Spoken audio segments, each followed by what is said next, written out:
নমস্কাৰ, মই ৰঞ্জন চৌধুৰী।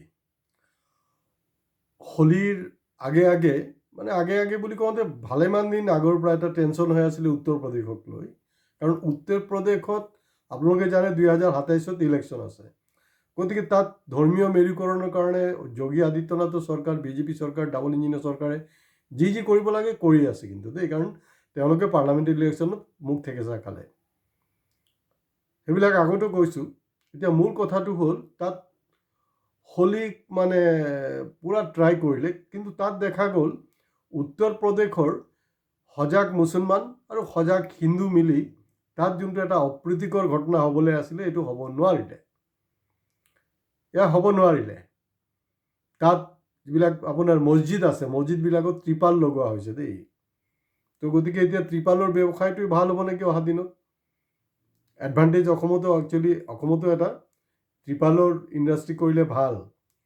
এডভান্টেজ অসমত, কাৰণ অহা দিনটো আৰু বেছি পলিউটেড হ'ব। তো গতিকে মছজিদত সেই ৰং চং দলিয়াই দিয়া কিবা কিবি হোৱাৰ সম্ভাৱনা আছে। গতিকে সেইবিলাক ত্ৰিপালেৰে ঢাকিবলৈ লাগিব। তো গতিকে এইটো মোৰ এটা ছাজেশ্যন হ'ল, অসম চৰকাৰ কিন্তু এডভান্টেজ অসমৰ আওতাত এই ত্ৰিপালৰ ইণ্ডাষ্ট্ৰিক অসমত কেনেকৈ ডেভেলপ কৰিব পৰা যায় সেইটো কাৰণে আপোনালোকে যত্ন ল'ব। এতিয়া মূল কথালৈ আহোঁ। কিন্তু মূল কথালৈ অহাৰ আগতে আকৌ আমাৰ মূল কথাটো ক'ব লাগিব নহয়। এয়া হ'লগৈ আমাৰ চেনেল ছাবস্ক্ৰাইব কৰিবলৈ নাপাহৰিব। আপোনালোকে লাইক কৰক বা নকৰক কোনো দিগদাৰ নাই। আমি কমেণ্টছ বিচাৰোঁ আৰু আপোনালোকৰ ছাবস্ক্ৰিপশ্যন বিচাৰোঁ। অসমৰ ৰাজধানী আপোনাৰ দিছপুৰ, গুৱাহাটী নাছিলে দেই। সেইটো এতিয়া নতুন প্ৰজন্ম জনা উচিত। অসমৰ ৰাজধানী আছিলে ক'ত? শ্বিলঙত ৰাজধানী আছিলে। বৃহত্তৰ অসমৰ ৰাজধানী শ্বিলং আছিলে। আৰু সেই ৰাজধানীত থাকোঁতেও অসমৰ এখন চহৰক সাংস্কৃতিক ৰাজধানী বুলি কোৱা হৈছিলে। আৰু যেতিয়া দিছপুৰ বা গুৱাহাটী আমাৰ ৰাজধানী হ'ল, তেতিয়া কোৱা হৈছিল অসমৰ সাংস্কৃতিক ৰাজধানী।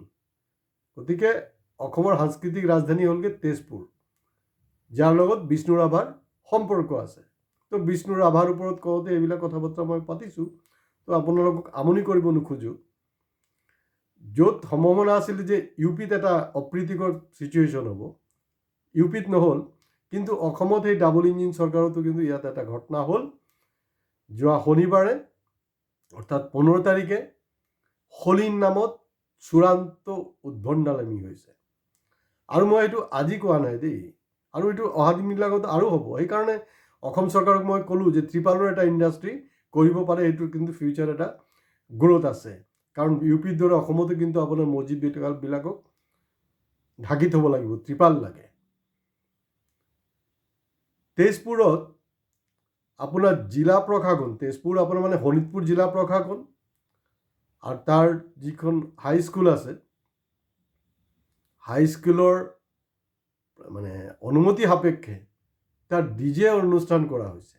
মইতো আচৰিত পাইছোঁ, অমৃতকালত এই ধৰণৰ পাৰ্মিশ্যন দিয়ে কেনেকৈ আপোনালোকে? এই ধৰণৰ পাৰ্মিশ্যনটো দিয়াৰে কথা নহয়। দৌলটো কি? দৌল হোলী আমাৰ অসমৰ কালচাৰে নহয়। মই ক'ব খুজিছোঁ দেই, বেয়া নাপাব। একদম মই খাৰাংখাজ কথা পাতোঁ। মই লিখোঁ খাৰাংখাজ, কওঁ খাৰাংখাজ, চিধা কথা। হোলী বা এইবিলাক ফাগুৱা এইবিলাক হ'লগৈ ৱেষ্ট বেংগল, পশ্চিমবংগৰ কালচাৰ আছিলে, অসমৰ কালচাৰ নহয়। হয়, অসমত আছিলে, নথকা নহয়। অসমত আছিলে, এইটো সীমিত এৰিয়াত। এয়া হ'লগৈ বৰপেটা, নলবাৰী সেইবিলাক অঞ্চলত। আৰু সাধাৰণতে উজনি অসম বা মধ্য অসমত অনা অসমীয়া মানুহে অলপ কম বেছি খেলিছিলে। এতিয়া দেখোন আমাৰ এই নতুন প্ৰজন্ম খেলি আছে না। ফূৰ্তি কৰিব পাৰেতো, ফূৰ্তি কৰিবলৈ ঢেৰ আছে। চব ৰবিশ কুমাৰে কৈছে, মৰেগা সব कोई मरेगा, कोई दवाई खा के मरेगा, कोई गोली खा के मरेगा, कोई नौकरी नहीं मिलेगा तो आत्महत्या करके मरेगा। তো ময়ো দেখি আছোঁ যে এই কথাটোতো ঠিকেই, চবেই মৰিম আমি, কিন্তু আমি অলপ ভালকৈ জীয়াই থাকোঁচোন বাৰু। এলে কিয় মৰিবলৈ আছে? তো অসমৰ এই ৰাজধানীত এনেকুৱা ধৰণৰ দুষ্কৰ্ম হ'ল, তাত পাৰ্মিশ্যন দিছে। আৰু চবতকৈ লাজৰ কথাটো হ'ল, সেইদিনাখন ৰাতি গোটেই ৰাতি লেট নাইটলৈকে আমাৰ মুখ্যমন্ত্ৰী ডাঙৰীয়াকো মই জনাব খুজিছোঁ যে আপোনালোকেতো ৰেষ্ট্ৰিকশ্যন আছে নহয়, কেইটা বজাৰ পিছত মদৰ দোকান খোলা থাকিব নোৱাৰে, কিন্তু একদম ধেধাৰ জবৰদস্ত বিক্ৰী হৈছে তেজপুৰত, লাইন লগাই ল'ৰা ছোৱালী চবেই কিনিছে এই মানে সাংস্কৃতিক ৰাজধানী তেজপুৰত।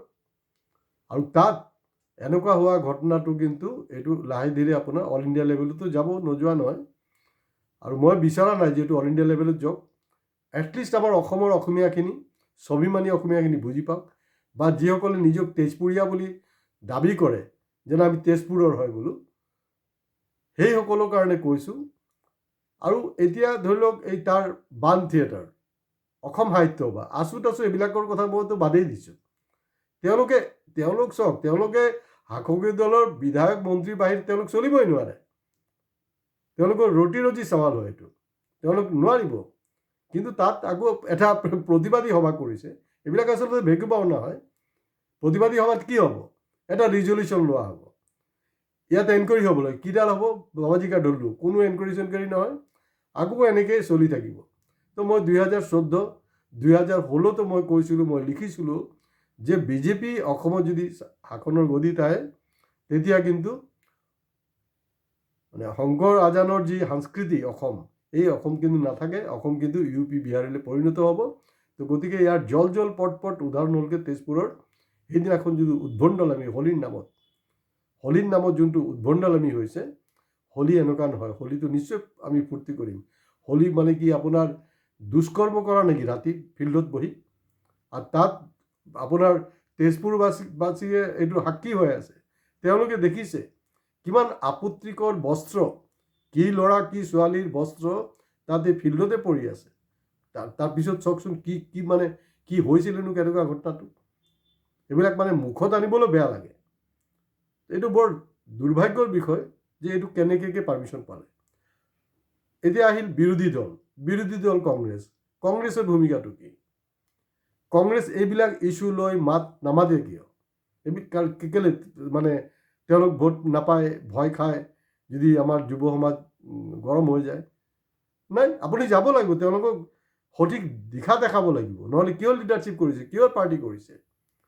আজিৰ দিনত মই খাটাং কৰি আছোঁ যে 2026ত এইটো যদি গতিত চলি থাকে আৰু তথাকথিত নিজক তেজপুৰীয়া বুলি গৰ্বিত কৰা মানুহবিলাকে যদি ওলাই নাহে, ওলাই আহি যদি ইয়াৰ প্ৰতিকাৰ নকৰে, তেতিয়া কিন্তু 2026ত খাটাং তেজপুৰত কিন্তু আকৌ আৰামত হাই মাৰ্জিনত কিন্তু বিজেপিয়ে জিকিব। তো বিজেপি হটাও বুলি কৈ খালিলে নহ'বতো, বাকী সংগঠনবিলাক হটাও মানে কি, হটাওৰ নিচিনা কিছুমান কাৰবাৰ কৰি আছে যিবিলাক আমাৰ অসমৰ সংস্কৃতিৰ লগত খাপ নাখায়। এইবিলাক কি হৈ আছে? আমাৰ এই কি বুলি কয়, নলবাৰীতো দেখোন আপোনাৰ ৰাজ উপলক্ষে হেমমালিনী কাটিছে, কেতিয়াবা এই অৰুণ গভীৰক লৈ আহে, এইবিলাক হৈ আছেনো কি? আৰু তাৰ এটা মানে কোনো ধৰণৰ মানে হেৰি নাই, মানে কোনো মাই বাপ নাই, ইয়াত কি চৰকাৰ আছে নে নাই? এইফালে কৈ আছে যে স্মাৰ্ট পুলিচৰ কথা পাতি থাকে।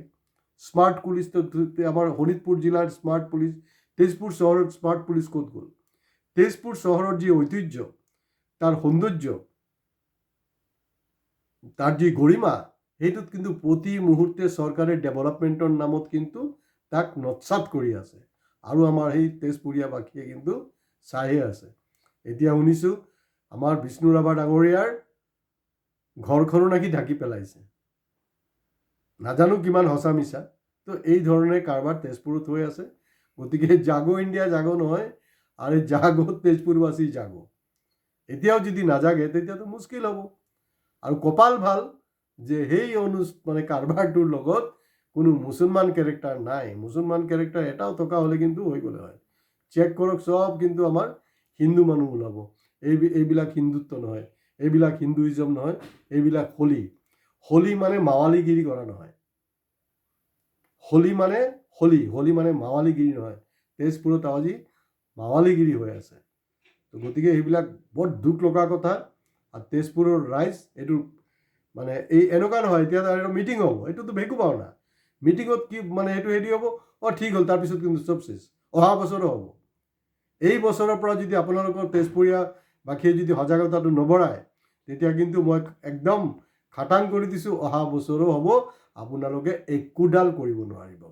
গতিকে আহক, আমি যাতে তেজপুৰৰ মান সন্মান কমচে কম সেইটো বিষ্ণু ৰাভাৰ দিৱসটো আহি আছে দেখোন জুন মাহত এইবিলাক কৰিব কিন্তু বিষ্ণু ৰাভাক সন্মান জনাবলৈ হ'লে তেওঁৰ যিখন জন্মস্থান যিখন চহৰ তেজপুৰ বুলি কওঁতে আমি বিষ্ণু ৰাভাৰ কথা মনত পেলাই সেই তেওঁৰ সন্মানৰ খাতিৰত কমচে কম তেজপুৰৰ যি ঐতিহ্য সংস্কৃতি স্বাভিমান সেইটো বচাবলৈ মই তেজপুৰবাসীক আহ্বান জনাইছোঁ কিন্তু আপোনালোকে ছাবস্ক্ৰাইব কৰিবলৈ নাপাহৰিব আজি ইমানতে শেষ কৰিছোঁ নমস্কাৰ